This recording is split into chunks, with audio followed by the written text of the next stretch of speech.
अस्सलाम वालेकुम नाज़रीन, एहतसाब न्यूज़ जे सभिनी ॾिसंदड़नि खे सलाम।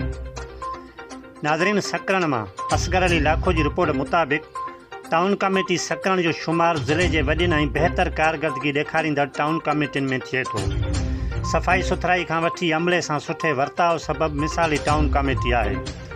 इहा ॻाल्हि टाउन कमेटी सकरण जे एडमिनिस्ट्रेटर अब्दुल रसूल खोसो थैलेसमिया जे ॿारनि लाइ 1 लख रुपया इमदाद ॾियण वक़्तु ॻाल्हाईंदे चयो। हिन चयो त टाउन कमेटी पंहिंजे ज़िम्मेवारियुनि सां गॾु फलाही कमनि में बि हिसो ॻंढींदी रहंदी आहे। इहो ई सबबु आहे जो हर साल 1 लख रुपया थैलेसमिया केयर सेंटर नवाबशाह खे अतियो कंदा आहियूं ऐं अॼु बि उहो चेक थैलेसमिया बोर्ड जे मेंबर काज़ी जावेद सनाई जे हवाले कयो आहे। कोशिशि कंदासीं त इहो सिलसिलो जारी रहे।